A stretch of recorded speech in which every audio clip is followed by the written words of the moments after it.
কাউন্সিলরদের ভোটে মেয়র নির্বাচনে সংস্কার কমিশনের সুপারিশে বিস্ময় জানিয়েছেন বন্দরনগরী মানুষ। একজন জনপ্রতিনিধি কেন জনগণের ভোটে নির্বাচিত হবেন না, উল্টো সে প্রশ্ন রেখেছেন তারা। বিশ্লেষকরা বলছেন, সরাসরি ভোটে নির্বাচিত না হলে জনগণের সঙ্গে যেমন দূরত্ব সৃষ্টি হবে, তেমনি জবাবদিহিও নিশ্চিত হবে না। আফসানা নূরের প্রতিবেদন, জানাচ্ছেন মোহাম্মদ অলিউল্লাহ। কাউন্সিলররা সরাসরি জনগণের ভোটে নির্বাচিত হবেন, আর মেয়র নির্বাচিত হবেন কাউন্সিলরদের ভোটে। স্থানীয় সরকার সংস্কার কমিশনের এমন সুপারিশে বিস্মিত বন্দরনগরী চট্টগ্রামের মানুষ। মেয়রের মতো একজন জনপ্রতিনিধি কেন সরাসরি ভোটে নির্বাচিত হবেন না, সে নিয়ে কমিশনকে প্রশ্ন ছুড়ে দিয়েছেন তারা। আমরা তো এমনি গেলে ওদের কাছে কোনো নিরাপদ পাই না, দাম পাই না, আমাদের কোনো মূল্য নাই, ওদের পিছনে পিছনে ঘুরতে হয়। এখন যদি নির্বাচন ছাড়াই হয় তাহলে এখানে কোনো প্রশ্নই আসে না। জনগণ ভোট দিয়ে যে মেয়রই আসবে চট্টগ্রামে, সেটি আমাদের জন্য কাম্য হবে। মেয়রের ভোট যদি না হয় তাহলে তো আমরা মেয়রের কাছে কিভাবে যাব? আমরা তো যেতে পারবো না। জনগণ ছাড়া নির্বাচিত যদি হয় তাহলে আমরা চলতে পারবো না। সাধারণ মানুষ যদি ভোট দিতে না পারে তাহলে তো মেয়রের নির্বাচনের ব্যাপারে আমরা কথা বলার কোনো সুযোগই নেই। জনগণ বলে যার ভোট তাকে দেবে, সেখানে সবাই অংশগ্রহণ করবে, সারা দেশের মানুষ অংশ করবেন। আর আগামী দিনের তরুণরা এখন যারা ভোট দিতে পারেনি তারাও যাতে সুন্দরভাবে অংশগ্রহণ করে, এটাই হচ্ছে সবার কাম্য।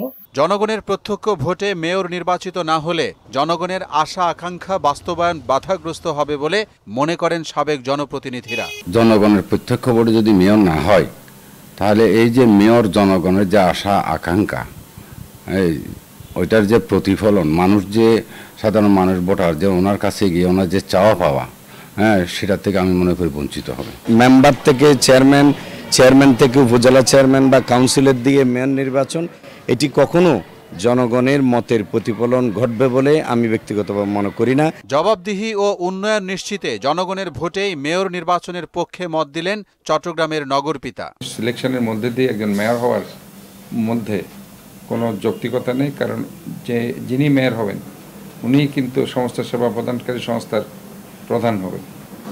কাজেই ওনাকে অবশ্যই জনগণ কর্তৃক নির্বাচিত হতে হবে। প্রত্যক্ষ জনগণের ভোটের মাধ্যমে যদি মেয়র নির্বাচিত না হয়, তাহলে প্রকৃত জনগণের প্রতিনিধি হিসাবে উনি আইডেন্টিফাইড হবেন না। বিশেষজ্ঞের মতে একজন জনপ্রতিনিধির নগরবাসীর প্রতি দায়বদ্ধতার একটি জায়গা থাকে, তাই সরাসরি ভোটে নির্বাচিত না হলে জনগণের সঙ্গে দূরত্ব তৈরি হয়। একজন জনপ্রতিনিধি যিনি আছেন তার নগরবাসীর প্রতি অনেক দায়িত্ব থাকে এবং অনেক দায়বদ্ধতার জায়গা থাকে।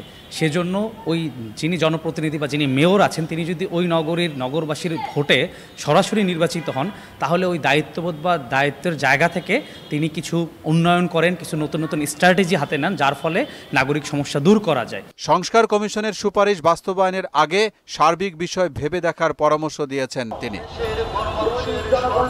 মোহাম্মদ অলিউল্লাহ, মোহনা সংবাদ।